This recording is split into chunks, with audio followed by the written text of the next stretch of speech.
President.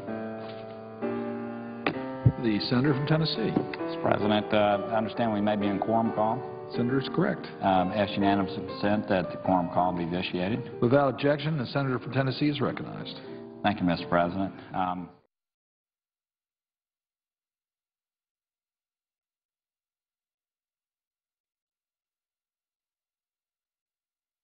The presiding officer, I know myself and just a whole host of folks in this body have been concerned about where the country's going, and I know many of us have talked about ways of reforming our Medicare system at some point. I realize that may not happen this year, in our Medicaid system, and really to move our country to a place that works fiscally for all Americans. We've talked about all kind of things. There's been, I think there's been over 50 or 60 senators involved in trying to reach consensus on those issues. And today we're debating a highway bill. I know that we've had a lot of great work that's taken place in EPW. We've had a lot of great work in commerce and banking and in the Finance Committee. And what we've done in this bill, and I so appreciate our leadership allowing us to look at this bill this way, is what we've done is move to one portion of the bill, and then we're going to be adding other portions onto the bill. So I thank the leadership of the Senate for letting us look at the bill this way. I know there are provisions in the finance component that are being worked out right now before the finance piece comes to the floor. And again, I appreciate the people that are working on that. But I still know that it was my understanding, and I think I'm right, that the components, the major components of that finance work is not going to change. And so here we are. We have a highway bill. All of us want to see infrastructure in this country built. I know the senator from Maryland is a strong proponent of that and has lobbied heavily for that. I was the mayor of a city that we had nothing but orange barrels, it seems, when I was mayor. I thought it was very important that we had proper infrastructure. But what we're getting ready to do with this highway bill is pretty close to unbelievable, with all of the consensus that has developed in the Senate around trying to solve our big issues. And here's what we're doing. Many people on the other side of the aisle, my friends, remember the debate during health care. And one of the things that many people on my side of the aisle argued was a problem with the health care bill was that we were going to use 6 years' worth of costs and 10 years' worth of revenues. And that was one of the things that I think actually got a lot of people's attention, and I think actually concerned people on both sides of the aisle. What we're doing with this bill is even more egregious. What we're doing with this highway bill is we have 2 years' worth of costs and 10 years' worth of revenues. Now, again, I know all of us want to see a highway bill put in place. I think most of us would like to see a long-term highway bill put in place. But let me explain what's happening. The senator from Maryland and I, every year or so, we have to deal with something called SGR. It's a sustainable growth rate for Medicare. And we put a formula in place back in 1997, and we haven't owned up to that. And so what we do every year and a half or so is we kick the can further down the road, and we create what's called a financial cliff at the end of that. And every time we deal with this, it gets more and more expensive to deal with. Now, I understand that people here in the Senate don't want to support physicians across their states, and so we keep kicking the can down the road and really not finding a way for a long-term solution that all of us know needs to be in place. I especially understand how people are concerned with how we reform Medicare. It affects a lot of seniors in our states, and we want to make sure that we do that in the right way. What I don't understand, Mr. President, is on this highway bill, which doesn't have the same type of constituency. And I shouldn't be talking politics, but it just doesn't. I mean, we deal with all of our governors back home. That on this highway bill that has a trust set up, that what we would do is create exactly the same problem for our highway program that we have with SGR. I mean, what we're effectively doing if we pass this bill with the way the Finance Committee has come up with paying for it, is we've created exactly the problem that we have with SGR. And I just cannot imagine why anybody in this body wants to see us take one problem and transfer it to something else that so many of our governors and people across our country depend upon. So here we are in a situation where we all know that our fiscal situation is not sustainable. We know that we have to make changes. I realize that it's very unlikely that those changes are going to happen this year. But what I think is unbelievably irresponsible is that people in this body, knowing of the financial crisis that we have to deal with at some point, that we would go ahead and with a highway bill pass something where we're going to spend all the money in 2 years and pay for it over 10.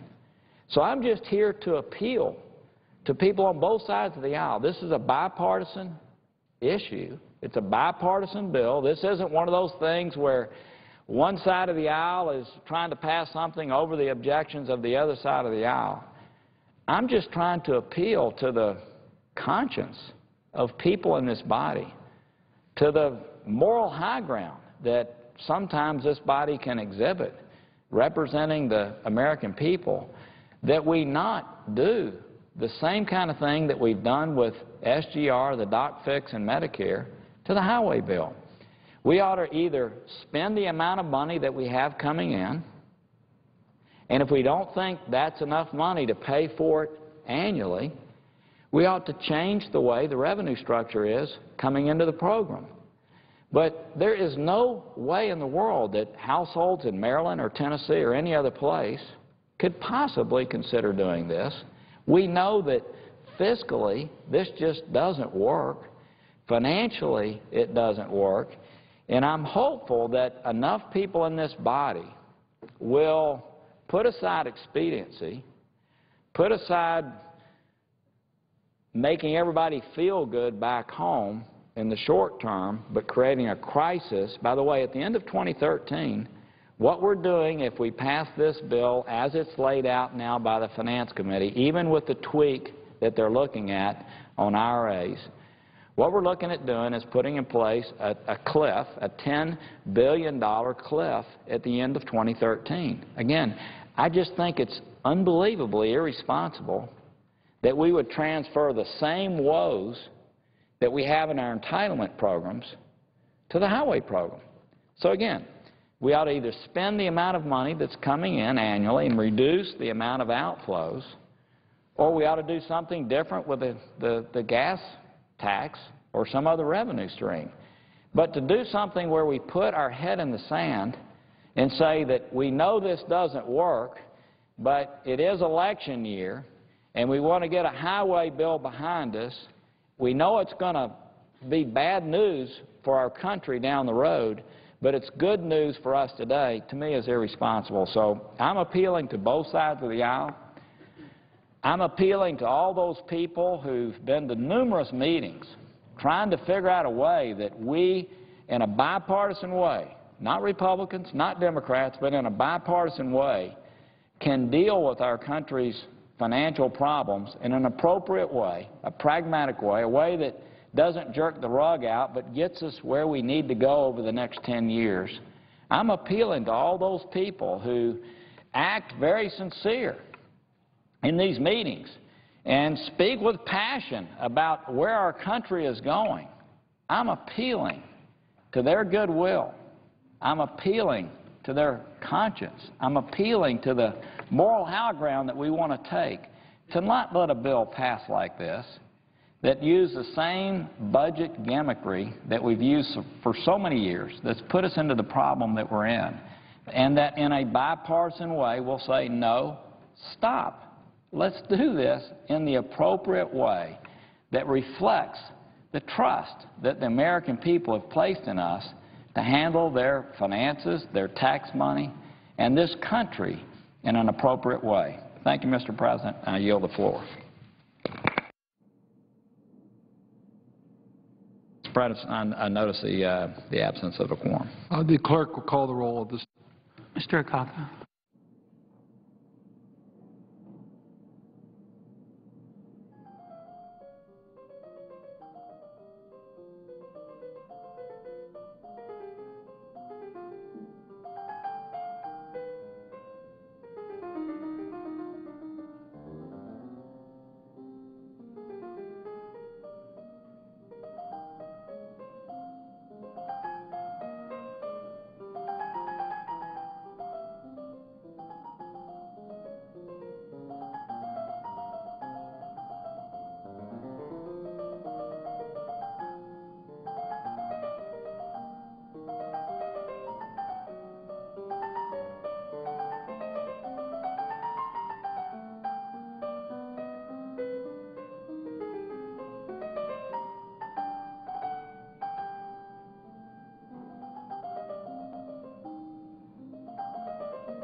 Majority Leader. Has consent the call of quorum be terminated. Without objection. I withdraw the pending amendment number 1515. The senator has that right. The amendment is withdrawn. The clerk will report the bill. Calendar number 311 S 1813, a bill to reauthorize federal aid, highway, and highway safety construction programs and for other purposes. I have a first degree, which is a perfecting amendment. It's at the desk. The clerk will report. The senator from Nevada, Mr. Reed, proposes an amendment numbered 1633. At the end of the bill, As for the reading, the amendment be waived. Without objection. I ask for the yeas and nays. Is there a sufficient second? There appears to be. I Yeas and nays are ordered. have a cloture motion at the desk, Mr. President. The clerk will report the motion. Cloture motion. We, the undersigned senators, in accordance with the provisions of Rule 22 of the Standing Rules of the Senate, hereby move to bring to a close the debate on the Reed Amendment number 1633 to S 1813, a bill to reauthorize federal aid, highway, and highway safety construction programs and for other purposes, signed by 17 senators as follows. Mr. President, I would ask unanimous consent that the reading of the names be waived. Without objection. I ask that the mandatory quorum required under Rule 22 be waived. Without objection, so ordered. I now have a second degree amendment at the desk I ask to be reported. The clerk will report. the senator from Nevada, Mr. Reed, proposes an amendment numbered 1634 to amendment numbered 1633. I have a motion to recommit the bill with instructions at the desk. The clerk will report the motion. The senator from Nevada, Mr. Reed, moves to recommit the bill as 1813 to the Committee on Environment and Public Works with instructions to report back forthwith with an amendment numbered 1635. I ask for the yeas and nays on that motion. Is there a sufficient second? It appears to be. The yeas and nays are ordered. I have an amendment to the instructions at the desk. The clerk will report. The senator from Nevada, Mr. Reed, proposes an amendment numbered 1636 to the instructions of the motion to recommit. As further reading be waived. Without objection. I ask for the yeas and nays on that amendment. Is there a sufficient second? There appears to be. The yeas and nays are ordered. I have a second degree amendment at the desk. The clerk will report. The senator from Nevada, Mr. Reed, proposes an amendment numbered 1637 to amendment number 1636. Further reading be waived, Mr. President. I ask consent, after the consent is granted, to proceed to executive session to consider calendar number 366. Without objection, the clerk will report. I have a Nomination, Jesse M. Furman of New York to the United States District Judge for the Southern District. I have a cloture motion at the desk. Clerk will report the motion. We, the undersigned senators, in accordance with the provisions of Rule 22 of the Standing Rules of the Senate, hereby move to bring to a close debate on the nomination of Jesse M. Furman of New York to be United States District Judge for the Southern District of New York, signed by 18 senators as follows: Reed of Nevada, Leahy, Casey, Durbin, Blumenthal, Bingaman, Coons, Whitehouse, Franken, Cole, Feinstein, Udall of New Mexico, Beckidge, Conrad, Klobuchar, Schumer, Gillibrand, and Lieberman. I ask unanimous consent now, Mr. President. We proceed to a period of morning business. Senators allowed to speak for up to 10 minutes each until 6:15 this evening. Without objection, so ordered. Mr. President, has the chair announced that we are resuming legislative session? I ask consent that that be the case. The Senate will now resume legislative session. Mr. President, I was going to ask a number of consent requests which I thought were important to present to the Senate, important issues that have not been resolved. I decided not to do that. We have made some progress in working toward an end of the issues that are preventing us from moving forward on this bill. I hope that we can continue to do that. In the next 24 hours, there's certainly enough importance in this legislation to do just that. We're talking about more than 2 million jobs with this legislation. So I hope that my friends, the Republicans, will figure out a way to help us move forward on this legislation.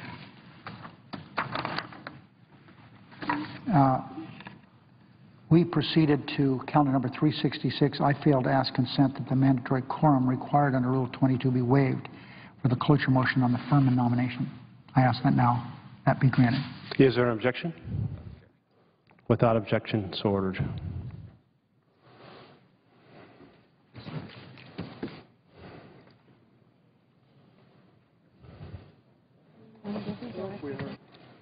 Mr. President, The senator from California. I would ask, are we in morning business at this time? We are indeed. We are. Well, Mr. President, I want to follow on to the comments made by the Majority Leader about the importance of the bill, that we are trying desperately to move forward here today. We tried to move forward yesterday.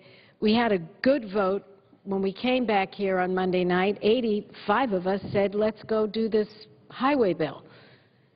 This is a key and important matter for the country.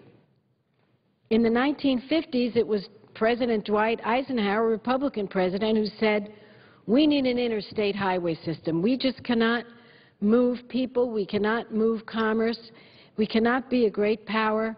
We have a great military, but we don't have a good road system. And he moved forward not only with that, but with the very first aid to schools at that time, because before he made the point that we needed to have a federal program to help our schools, it was strictly a state matter. So we owe President Eisenhower a lot, and I'll tell you, the way we're acting around here, if he were watching, he would be shocked. The First Amendment to a highway bill is birth control. The Second Amendment the Republicans want after birth control is to talk about Egypt. And it goes on and on.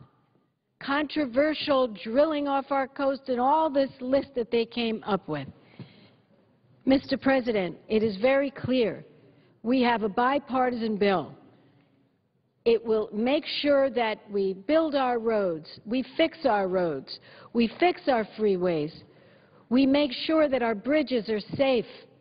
Right now we have a horrible situation with tens of thousands of bridges that are unsafe. Do we need to have another tragedy before we pass this highway bill?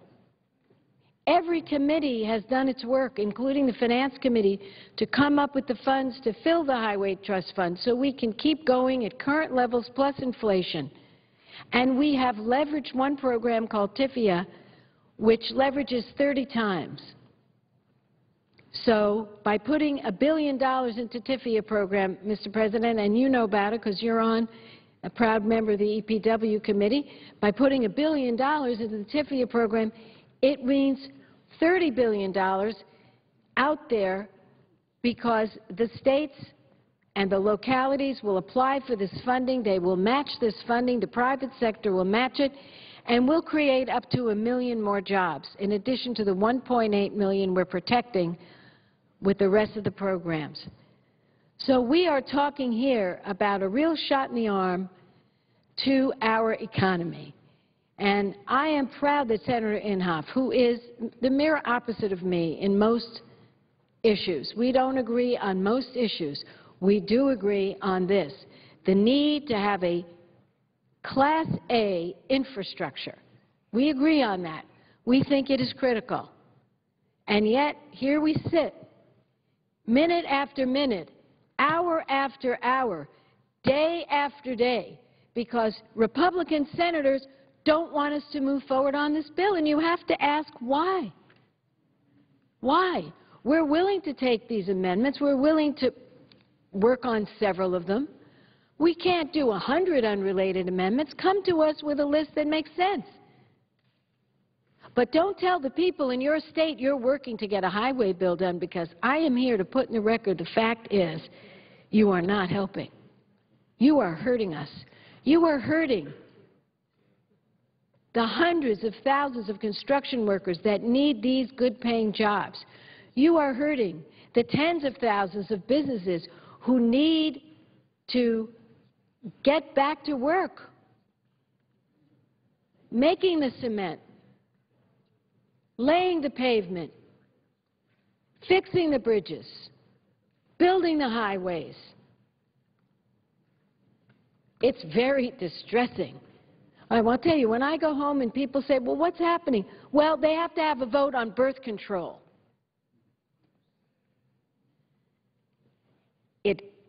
It's hard to find the words, except to say, what are you thinking when we have a bill that's so important? My Republican friends stand here minute after minute and hour after hour. They're not here now, but all day criticizing President Obama, who has turned around this economy, no thanks to them. When he took over, 800,000 jobs a month bleeding, a retraction in economic growth, way down in the final quarter of the Bush years. Huge deficits he inherited from Bush. And he's turned it around. He said we needed to save the auto industry, and we did. A lot of our friends on the other side said, oh, don't do it. Well, they were wrong. The president was right. And we are recovering. Recovering. Month after month after month of adding jobs, after loss after loss after loss of jobs. We have turned it around. But I will tell you, this bill is, as the Chamber of Commerce and the AFL-CIO agree, the #1 jobs bill we could do. Mr. President, there's not much that we do around here that can have an impact on 2.8 million jobs. I can't think of anything that tops that. And they're mostly private sector jobs. There's some jobs in the public sector, in the transit areas, but they're mostly private sector, private business jobs. So anyone who tells you they're for jobs and anyone who tells you they're for economic recovery, the first thing you should say is, oh, are you helping Senators Boxer and Inhofe on a bipartisan way move the highway bill, because that's 2.8 million jobs. And if they give you an answer like, oh, sure, but we have to have a few important amendments first, you ask them what those amendments are. And if they're honest with you, they'll tell you birth control, a woman's right to choose, health care, offshore oil drilling. They have one they want to offer, Mr. President, that would hurt our people's health. It would allow dangerous arsenic and lead and other toxins to go into the air from boilers. They want to repeal a protective rule we have that is going to clean up the pollution from boilers, even though the biggest boiler manufacturers support the rule. Go figure. The last thing I hear people in my state tell me is, oh, I want more arsenic in my air. And, oh, I would love to have some more lead. Mercury. I need more mercury. Please. This is the 21st century. We have made so much progress on the environment. We're making progress on health care. We're making progress on infrastructure. Don't stop it all. Step back.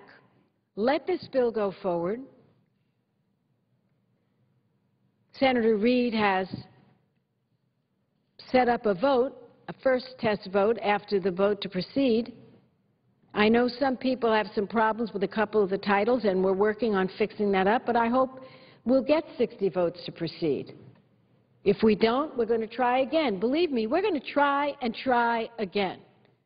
Because as one United States Senator, I'm not going to agree to do anything else until we get this bill done, period. 1,000 organizations are at work trying to push this bill forward, organizations from business to labor to government. The general contractors, the cement makers. We have the AFL-CIO and a number of unions. We have the Chamber of Commerce. We have the granite people. We have Portland Cement. We have a group that represents America, the AAA. We have to do this bill. And I will not, as one senator, give up my right to go to anything else. That's how strongly I feel about it. And I don't feel I'm being selfish. I think I'm representing the people of this country who want to see a jobs bill pass, who want to see a bipartisan bill pass, who want to make sure that our states don't suddenly start laying people off at a time when we're finally turning this economy around. So I guess I'm laying down a marker here as one senator from one state, albeit the largest state in the Union, 38 million people strong, high unemployment rate, traffic congestion. We take 40% of the goods through California that are being imported into our country. It goes on our roads right from California all throughout America. You think we need better roads? Oh, yes, we do. You know what happens when those trucks sit and stall on the 10 freeway? It's ugly. It's dirty. It's wasting money. It's wasting time. It's hurting people's lungs, and it cannot stand. So I laid down the marker today. I asked my friends, please come to the table. I am ready, willing, and able as the chairman of the Environment Committee. We will meet with you. We will listen to you. If you want to have a certain amendment offered and we can help you get it done and it makes sense, it's relevant, we will help. But other than that, let me be clear. There's a few things we do around here that are bread and butter, basic. The highway bill that got started under Dwight Eisenhower is basic. You should hear what Ronald Reagan said about the importance of a highway bill, the importance of a transit bill. You should hear it. It's on radio. People are taking out ads to talk about it. Bill Clinton, eloquent on the point. This is a bipartisan issue, and it will be voted on in this United States Senate. It will be voted on because I cannot, in good faith, as the chairman of this committee, just give in and say, okay, we're done. We tried for 4 days. It didn't happen. But I hope everyone watching in America, if we do have anyone watching, will understand that it is 3:20 on a work day. This chamber is empty because people are playing games, and maybe they don't want this economy to go forward. Maybe they don't want to see President Obama succeed. Maybe they don't care about jobs for all their talk, because that's the only thing I can say. When you have a bill on the floor that came out of the committee unanimously, came out of 2 committees unanimously, Senator Inhofe and I agreed, Senator Johnson and Shelby agreed, and then you have Finance Committee reaching out to the Republicans. They walked together. They had a tremendous vote. I think it was 17-4 for their title. And that's about 90% of this bill. And then you see nothing here going on because people want to offer amendments about birth control.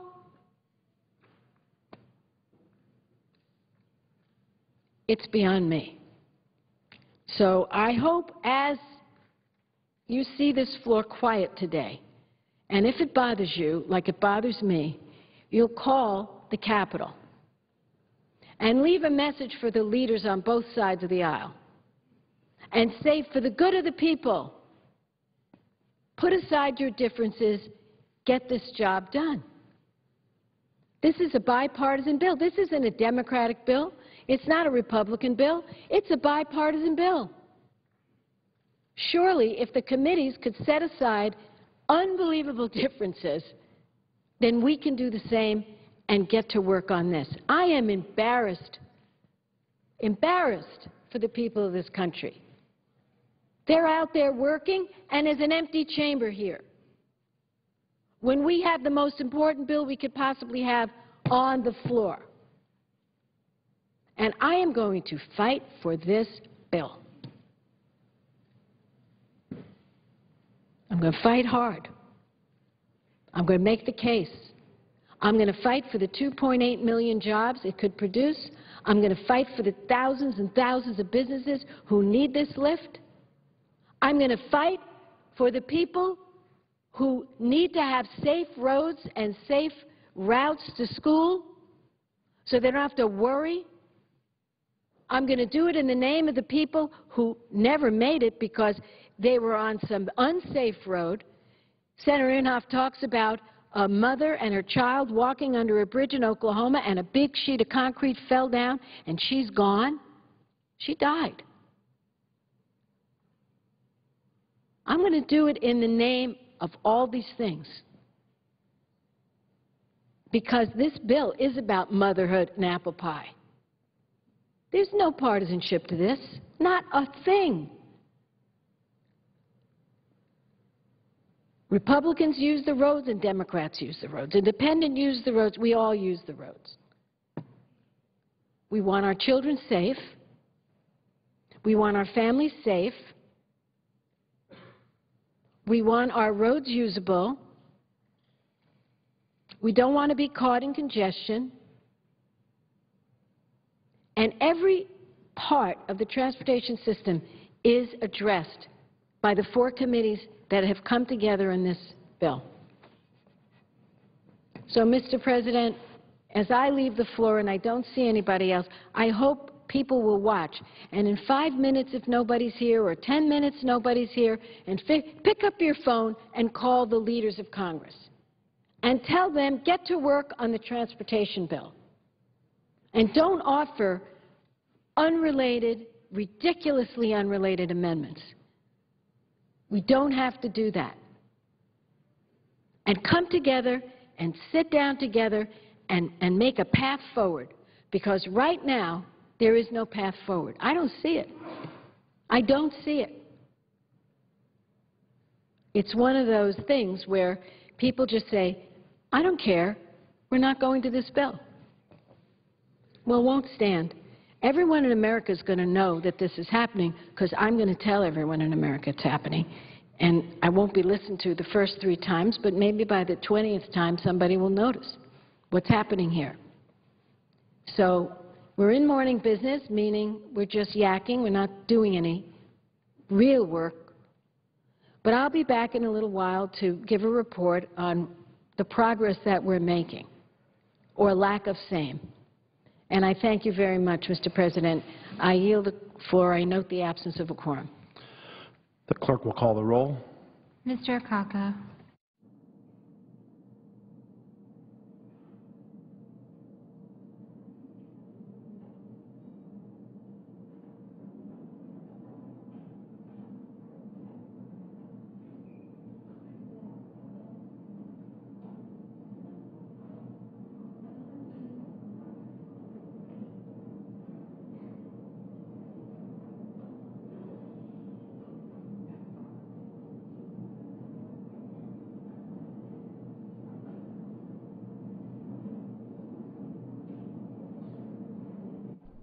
General speeches in the Senate right now as this quorum call continues. Through the rest of the day, we're expecting work on surface transportation programs and policy. President Obama has threatened to veto the House's 5-year, $260 billion surface transportation proposal over disappointment with a number of the transportation provisions and attempts by Republicans to speed approval of the Keystone XL pipeline. Remarks now from a reporter who's covering the issue and looking at its chances in the House and Senate.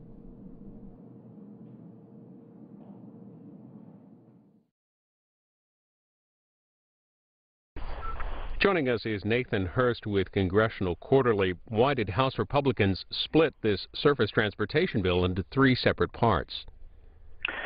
Well, they were looking at some real trouble getting the policy and finance titles of the bill moved as a whole. So they made the decision in Rules Committee Tuesday night to take a look at splitting it back up into 3 different titles, specifically so they could look at all of the hundreds of amendments that had come up in a more palatable way and also be able to wrangle the votes they needed to get this legislation passed. The portion they'll be dealing with today deals with expanding oil and gas drilling. So what does that cover? Well, that covers a big part of the pay-for mechanism of H.R. 7, the combined bill. Not only does it cover offshore oil and gas drilling in places like the Gulf of Mexico, but there's also an opening up of the Anwar Reserve, which has been a big controversy in Alaska. But it would also provide, again, a lot of the pay-for money for this bill since there's no will to raise the gas tax to pay for it. A number of lawmakers will be allowed to offer amendments related to the Keystone XL pipeline. How are they seeking to change the bill? Well, they basically want to take on language that we've already seen the House trying to move separately and as amendments to other bills that would essentially circumvent executive branch review of the Keystone XL pipeline and provide a congressional approval for that project, which has been a big goal of the GOP in the latter half of the session. The second part of the financing portion of this legislation deals with government pensions. What are Republican leaders trying to do there? Well, this has actually ended up being quite an issue overnight because we've had the transportation bill moving forward at the same time as the payroll tax cut extension legislation. And it ended up that there had been a deal struck to use that same pay-for the payroll tax extension as was being proposed for H.R. 7, the transportation bill.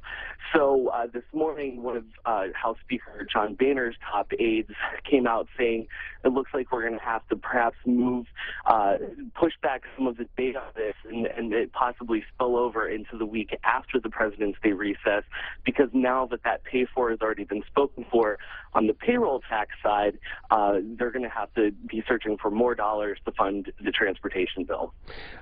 Summing it all up, though, how much money would be raised between these two financing pieces, the proposed pension piece, the drilling piece?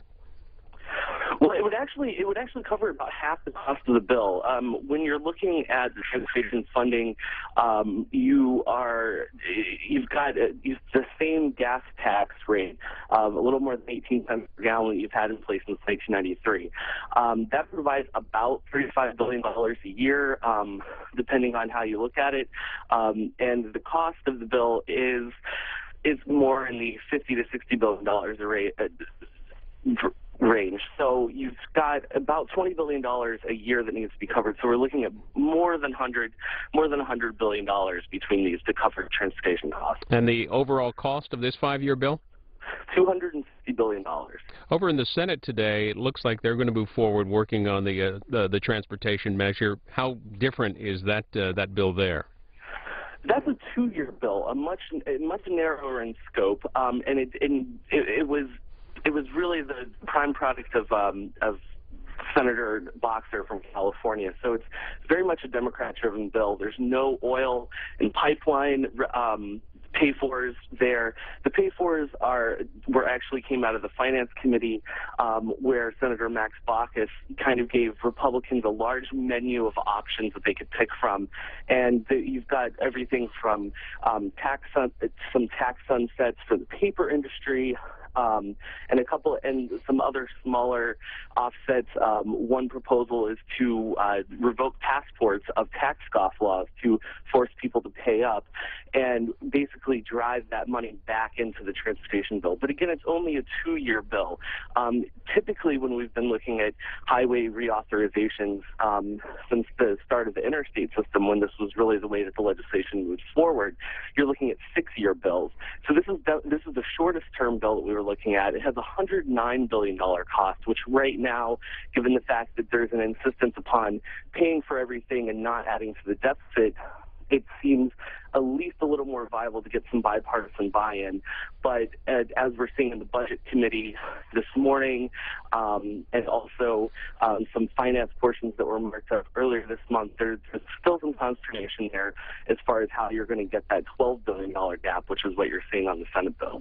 Covering the transportation debate on Capitol Hill, Nathan Hurst with Congressional Quarterly. Read more at CQ.com. Thanks for the update. Absolutely.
Earlier today, senators approved a judicial nomination for the Federal Appeals Court in Atlanta.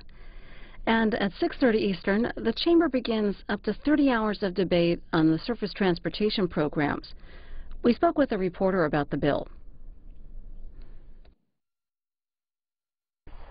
Joining us is Nathan Hurst with Congressional Quarterly. Why did House Republicans split this surface transportation bill into three separate parts? Well, they were looking at some real trouble getting the policy and finance titles of the bill moved as a whole.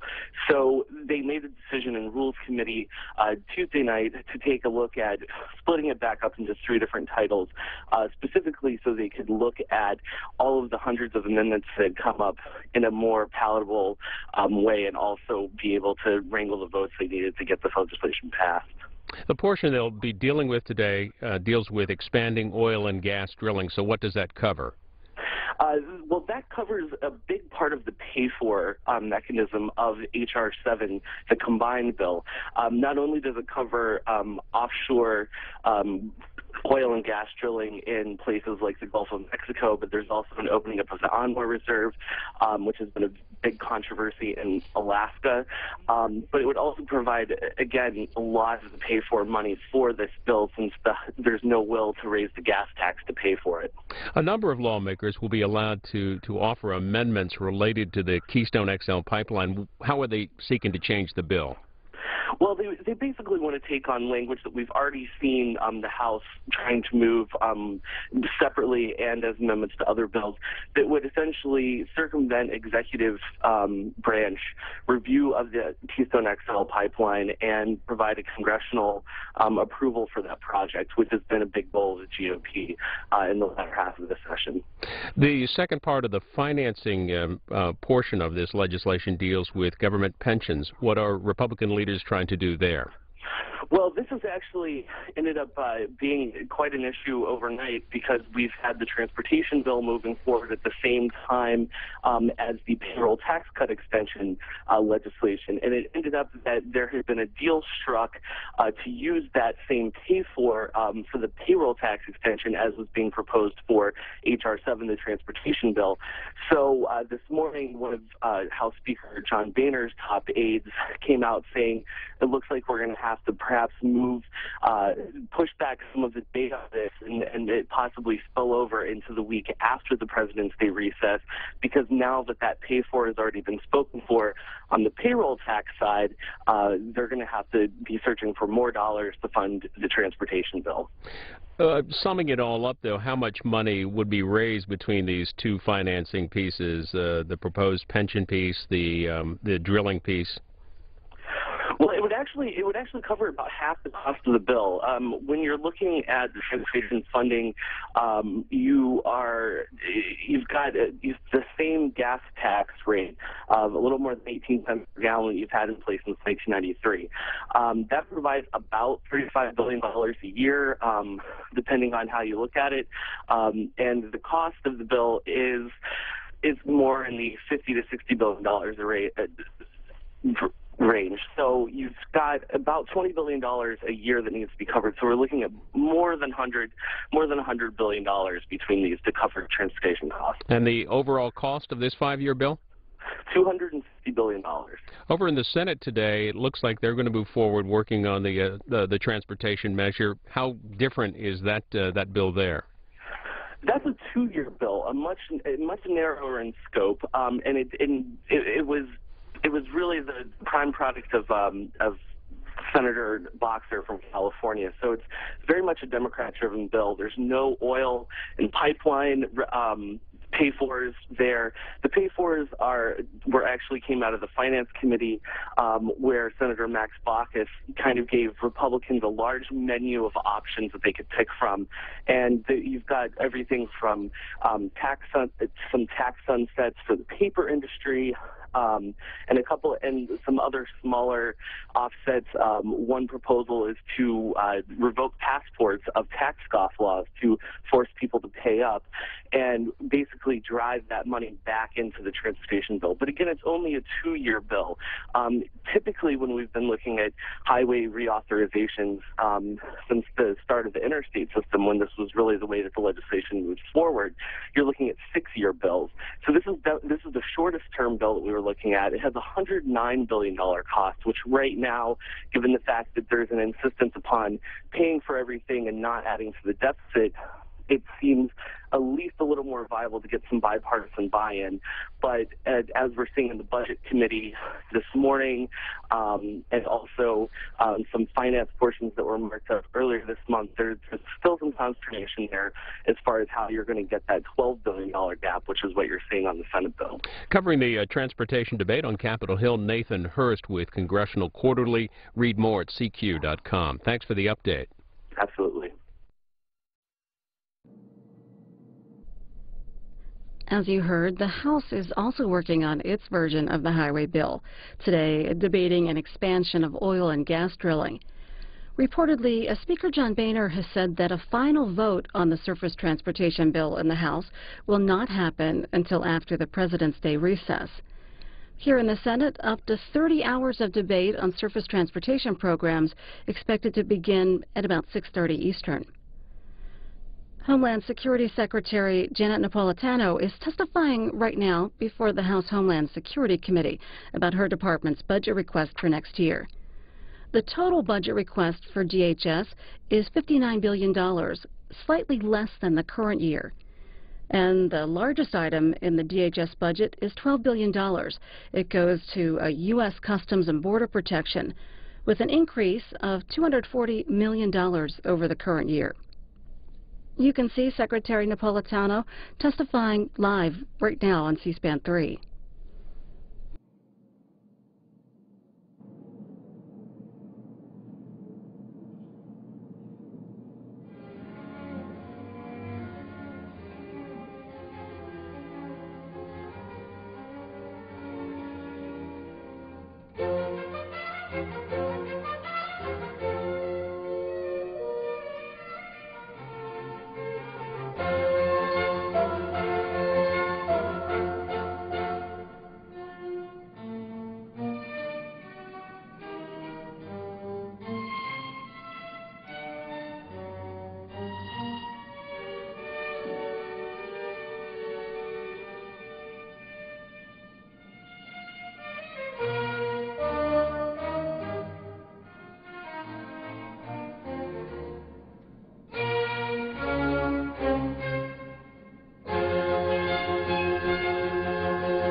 you.